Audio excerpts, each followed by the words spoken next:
오늘 고린도후서 4장 7절부터 15절까지 말씀을 통해서 보배를 가진 질그릇에 대해서 보겠습니다.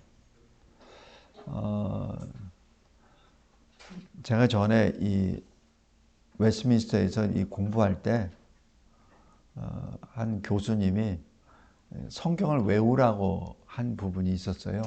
그래서 2달 동안 시간을 주시더라고. 처음에는 2달 줬으니까 좋겠다 이렇게 했는데 지나면 지날수록 오늘 외우잖아요. 내일은 또 까먹어요. 내일 또 외우죠. 그 다음날 또 까먹어. 그러니까 2달 동안 계속해서 외웠어요. 참 바보같이 외웠어요. 바보같이. 그것이 고린도후서 4장과 5장입니다. 왜냐하면 고린도후서 4장과 5장에 복음이 다 들어가 있다 그러더라고요. 그래서 다 외우라고.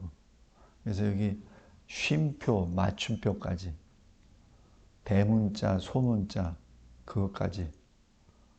그래서 그 2달 동안 외워가지고 나중에 시험 보고선 다시 또 많이 반납했는데 오늘 이 7절부터 15절이 많이 남는 그 부분 중에 하나입니다. 먼저 7절 보시면 보배 질그릇 이렇게 나옵니다. 질그릇은 진흙으로 만든 그릇이죠. 조금만 충격 줘도 깨뜨려져 버리고 굉장히 투박하고 그다음에 그 색깔도 좀 이렇게 칙칙하고 꼭 우리 같아요. 우리 같다고 하면 여러분들에게 또 좀 실례되지만 저 같아요. 이 질그릇 같습니다. 조금만 뭐해도 팽 돌아지고 조금만 뭐해도 실망하고 낙심하고 조금만 뭐해도 깨져버리고 생긴 것도 볼품없고 크기도 작고 뭘 담아봤자 많이 담을 수도 없어요. 그런데 거기 안에 보배가 있다라고 기록합니다. 그러니까 나는 질그릇인데 보배 그릇입니다. 내 안에 보배가 있기에 나는 보배 그릇입니다. 근데 여기서 7절에 아주 중요한 말씀을 하세요. 왜 질그릇에 보배가 있지? 7절 중반부에 이는 왜냐하면 심히 큰 능력은 하나님께 있고 우리에게 있지 아니함을 알게 하려 함이라. 왜 우리가 질그릇이고 우리 안에 계시는 주님이 보배입니까? 주님이 우리 안에 계신 것은 우리가 뭘 잘나서 우리가 뭘 잘해서 주님이 오신 게 아니란 얘기입니다. 우리는 감히 주님을 받을 자격도 없고 한 일도 없어요. 그런데 주님이 오신 것이지 우리가 주님을 어떻게 모신 게 아니에요. 주님이 그냥 오신 것이지. 그래서 하나님의 큰 능력이 구질구질하고 연약한 질그릇에 오셨다는 것이죠. 성도 여러분, 이것이 에베소서 2장에 있는 것처럼 우리는 본래 허물과 죄로 죽었었던 존재입니다. 본질상 하나님의 진노의 자녀였습니다. 그런데 하나님의 은혜로 말미암아 우리가 예수를 우리 구주로 고백하게 됐죠.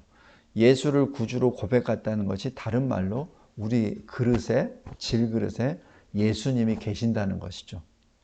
왜냐하면 우리를 구원하시기 위하여. 생명이신 주님이 우리 안에 계시기에 우리가 생명을 얻은 것이죠. 우리가 주님이 우리에게 생명을 주실 때 그냥 말씀으로만 주신 게 아니에요. 주님의 생명이 우리 안에 계시니까 우리가 생명을 얻은 거예요.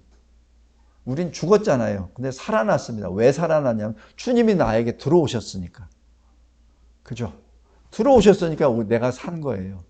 그리고 주님은 어떤 분이세요? 영원하신 분이에요. 그러니까 우리가 영생을 얻게 된 겁니다. 아주 간단한 논리예요. 어려운 게 아닙니다. 주님이 우리 안에 계셨기 때문에. 그 결과가 어떻게 되냐면 8절부터 바로 9절까지입니다. 8절 잘 보세요. 우리를 누가 막 애워 싸버려. 그래서 막 죽일 놈 살릴 놈 막 고통을 줘. 그래도 우리는 쌓이지 않습니다. 우리가 이 세상을 일면서 답답한 일 많이 겪죠. 어떻게 해결해야 될지 모르고, 뭐 해결될 어떤 뭐 바늘구멍 같은 것도 없고, 그냥 답답하죠. 그럴 때에도 우리는 낙심하지 않습니다. 왜? 내 안에 주님이 계시니까. 내 안에 빛이신 주님이 계시니까. 9절에 보세요. 예수 믿는다고 박해를 받습니다. 그래도 주님은 우리를 버리지 아니하십니다. 주님은 우리를 고아처럼 내버려 두지 아니하시고 늘 우리 안에 계시죠. 그래서 이 사도 바울이 고린도 교회에서 막 전도하고 교회를 막 세울 때 밤에 주님이 오시잖아요. 바울아, 너 잘했어. 그런데 너 여기서 더 있어. 주님, 오늘은 어떻게 주님이 도와주셔서 이렇게 많은 역사가 일어났는데 저 사람들이 나를 어떻게 할지 몰라요. 내일은 나에게 어떻게 할지 모릅니다. 저 사실 두렵습니다. 그때 주님이 하신 말씀, 무서워하지 마, 두려워하지 마. 지금 항상 주님이 그렇게 위로해 주십니다. 9절 후반부에 보세요. 거꾸로 뜨림을 당해도 이 세상의 어떤 모략가가 세력자들이 우리를 걸고 넘어져 합니다. 거짓말로 넘어뜨리려고 하죠. 넘어질 수는 있습니다. 그러나 망하진 않습니다. 왜? 주님이 내 안에 계시니까. 성도 여러분, 왜 그런 줄 아세요? 주님이 내 안에 계시니까. 질그릇 안에 보배가 있기 때문에 우리는 결코 망하지 않습니다. 여기서 우리 한 가지 한번 보세요. 시편 118편 한번 보세요. 시편 118편.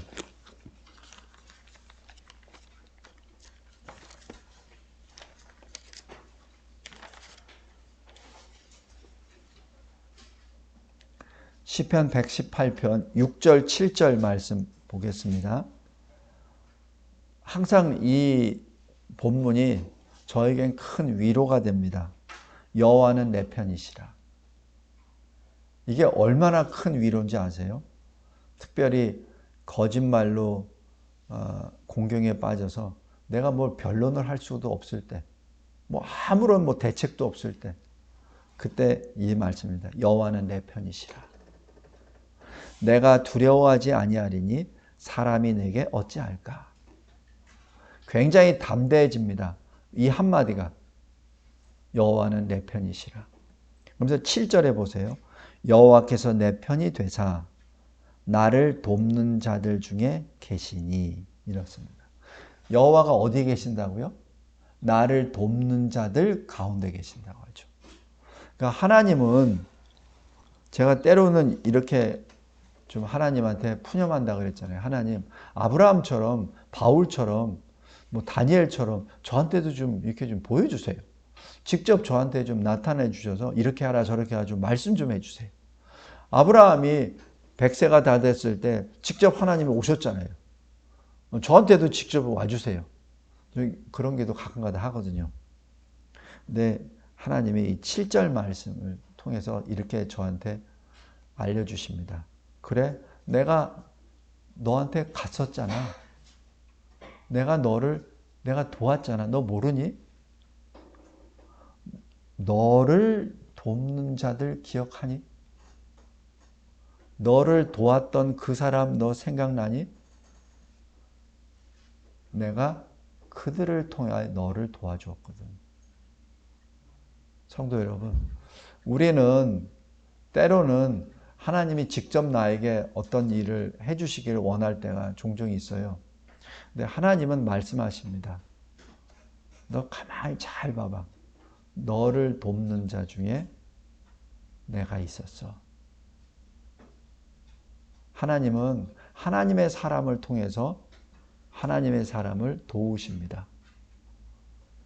성도 여러분, 여기 고린도후서 이 4장 이 8절 9절에 지금 이 고백이 누가 하는 거예요? 바울 사도가. 바울 사도가 때로는 동족들의 돌에 맞아서, 아니면은 동족들이 모함에 의해서, 아니면은 배 타고 다니다가 파선을 당하다가 이런 일을 당하죠. 그런데 끝까지 바울로 남을 수 있었던 것은 바울 안에 계시는 주 예수 그리스도 때문에 그렇습니다. 그리고 10절 보세요. 예수의 죽음을 내 몸에 짊어졌다. 그 얘기는 뭐예요? 나에게 항상 죽음이 항상 나에게 다가온다는 얘기입니다. 죽음이 항상 나에게 다가온다는 얘기예요. 여기 고린도후서 11장 한번 보세요. 어떻게 죽음이 다가오냐면 고린도후서 11장 23절 보십시오.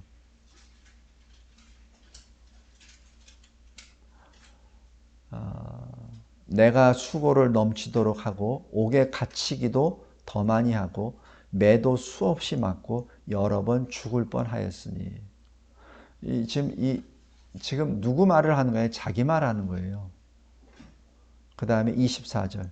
유대인들에게 40에서 하나 감한매를 5번 맞았으며. 25절. 3번 태장으로 맞고 1번 돌로 맞고 3번 파산하여 일주야를 깊은 바다에서 지냈으며, 여러 번 여행하면서 강의 위험, 강도 위험, 동족의 위험, 이방인의 위험, 시내의 위험, 광야의 위험, 바다의 위험, 거짓 형제 중의 위험. 수고하며 애쓰고 여러 번 자지 못하고 줄이며 목마르고 여러 번 굶고 춥고 헐벗었노라. 이게 뭐예요? 사도 바울에게 매일매일 매 순간마다 다가오는 예수의 죽음입니다. 왜 이러한 예수의 죽음, 이 고통이 왜 왔습니까? 이유가 있어요. 그것이 10절입니다. 예수의 생명이 나의 몸에 나타나게 하려 합니다. 보통 같으면 죽었어야 돼. 근데 살아있네. 보통 같으면 낙심해가지고 그냥 예수 부인하고 떠나버려야 돼. 그런데 계속 예수에 붙어있네.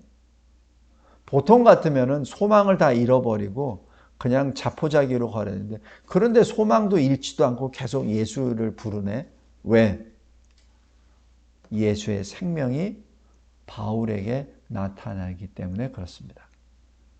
성도 여러분, 우리도 마찬가지 예수의 생명이 우리에게 나타나기를 늘 기도하며 힘씁시다. 우리에게 예수로 말미암아 죽음의 위협이, 그림자가 계속 닥칩니까? 그럴 때 예수의 생명이 나타나게 하려는 얘기죠. 왜? 예수님이 일하신다는 증거 아닌가요? 다음 크게 두 번째 11절입니다. 우리는 누굽니까? 우리는 살아있는 자입니다. 우리는 죽은 자가 아니에요. 우리는 살아있는 자입니다. 왜 살아있죠? 예수님이 우리 안에 계시니까. 예수님이 우리 안에 안 계시면 뭐예요? 우린 죽은 자죠. 성도 여러분, 하나님은 산 자의 하나님이십니다. 하나님은 죽은 자의 하나님이 아니세요. 하나님은 산 자의 하나님이십니다. 그게 굉장히 뜻이 깊어요. 하나님을 모르는 자에게는 하나님이 없다는 얘기입니다. 하나님을 믿지 않는 자에게는 하나님이 없습니다. 왜? 죽었기 때문에. 하나님은 죽은 자의 하나님이 아니에요. 불신자의 하나님이 아니십니다. 하나님은 믿는 자의 하나님이세요.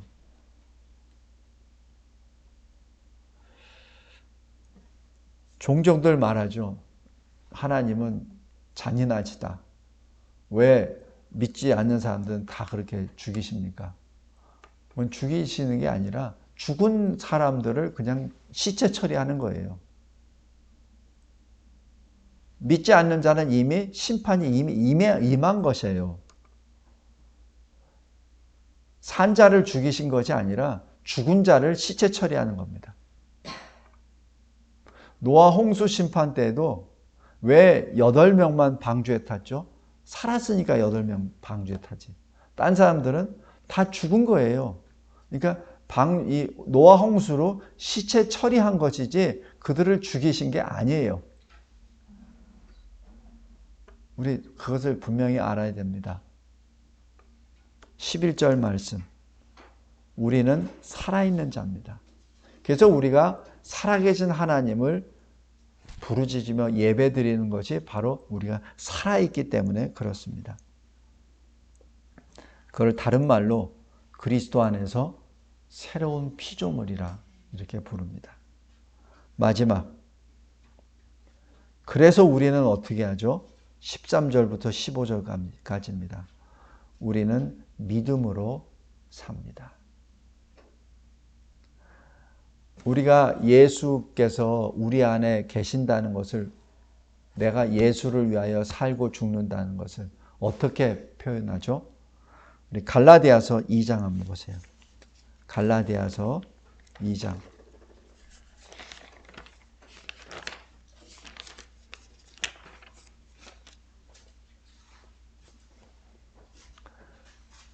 예수께서 내 안에 사신다는 것이 무엇을 의미합니까? 20절 말씀입니다. 내가 그리스도와 함께 십자가에 못 박혔나니 그런즉 이제는 내가 사는 것이 아니요 오직 내 안에 그리스도께서 사시는 것이라. 그죠?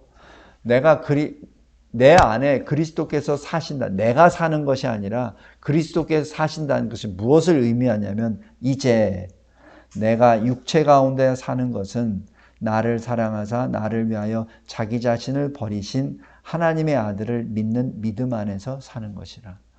그리스도께서 내 안에 사신다는 것을 다른 말로 뭐라고 하냐면은 예수 그리스도 하나님의 아들을 믿는 믿음으로 산다는 뜻입니다. 믿음으로 산다는 것이 그리스도께서 내 안에 사신다는 것이에요. 그래서 잘못 해석해서 이게 어렵습니다. 이게 무슨 말입니까? 이게 도대체 예수 그리스도께서 내 안에 산다는 게 무슨 얘기예요? 누가 질문하신 줄 아세요? 장로님들이 저한테 질문합니다. 이게 무슨 말이에요? 성경에 기록되어 있는데 어디요? 갈라디아서 2장 20절.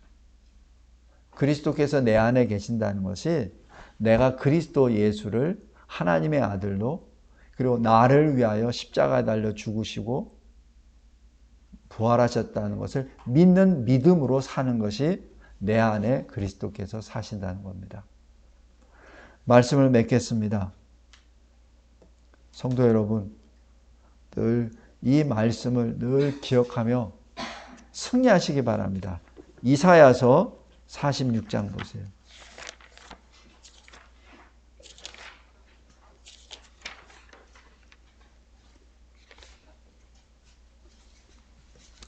이사야서 46장 12절 13절입니다. 지금 우리에게 계속해서 끊임없이 말씀하세요. 이사야서 46장 12절. 마음이 완악하여 공의에서 멀리 떠난 너희여. 여기 너희라는 대신에 각자 자기 이름을 넣어 보십시오. 내게 들으라. 13절에 내가 나의 공의를 가깝게 할 것인즉 그것이 멀지 아니하나니 나의 구원이 지체하지 아니할 것이라. 내가 나의 영광인 이스라엘을 위하여 구원을 시온에 베풀리라. 아까 여기 시편 134편에서도 뭐예요? 내가 복을 시온에 내리리라 그랬잖아요. 그 시온이 뭡니까? 하나님의 백성들이 모여서 하나님을 송축하고 예배드렸던 바로 교회입니다. 그 장소입니다. 여기서도 마찬가지예요. 지금 하나님의 백성들이 모인 시온에 내가 구원을 베풀리라. 이것이 하나님의 구원의 언약이요, 그리고 성취하심입니다. 여기 48장 보세요. 이사야서 48장 11절 보십시오. 바로 이게 하나님의 백성, 바로 살아있는 자를 위하여 하나님의 은혜를 베푸시다는 얘기입니다. 11절. 나는 나를 위하여 이를 이룰 것이라. 어찌 내 이름을 욕되게 하리요 내 영광을 다른 자에게 주지 아니하리라. 이것이 하나님의 선언이십니다. 하나님은 하나님의 영광을 살아있는 자에게 주신다고 그랬어요. 살아있는 하나님의 백성에게 주신다고 했습니다. 왜? 누구를 위하여? 하나님을 위하여. 하나님을 위하여. 지금 2번이나 반복하잖아요. 하나님의 말씀에 나는 나를 위하여 이를 이룰 것이라. 지금 하나님이 빛을 창조하실 때 2번 말씀하셨나요? 아니잖아요. 1번 말씀하셨잖아요. 그런데 이 문제에 대해서는 2번 말씀하십니다. 나를 위하여 이룰 것이라. 어찌 내 이름을 욕되게 할 것이라. 하나님은 산자의 하나님이십니다. 죽은 자, 예수를 믿지 않는 자에게는 이게 성립이 안 돼요. 산자의 하나님이십니다. 어떻게? 내 영광을 다른 자에게, 죽은 자에게 주지 아니하리라. 어미하신 하나님의 선언이십니다. 선포이십니다. 그리고 우리에게 주시는 커다란 생명의 말씀입니다. 성도 여러분, 성경은 신구약이 하나로 되어 있습니다. 성경은 성경이 해석을 합니다. 사람이 자기 마음대로 해석하는 것이 아니라 성경은 성경이 해석합니다. 시편 134편의 말씀이나 이사야 46전의 말씀이나 이사야 48장의 말씀이나 고린도후서 4장의 말씀이나 하나로 연결되죠. 이것이 살아계신 하나님의 말씀입니다. 감사하고 감사합니다. 하나님께서 저희들에게 주신 이 생명의 말씀을 붙잡고 우리가 누구임을 알려주심에 감사합니다. 그렇습니다. 우리는 연약한 질그릇입니다. 그러나 주님이 그 질그릇 안에 하나님의 지극히 큰 능력, 바로 보배를 넣어주셨습니다. 바로 예수 그리스도입니다. 그래서 우리는 질그릇이지만 우리는 그리스도가 안에 있는 그리스도인, 크리스찬입니다. 그러기에 우리는 결코 낙심하거나 무너지거나 망하지 않습니다. 왜냐하면 내 안에 주님이 그리스도께서 사시기 때문에 그렇습니다.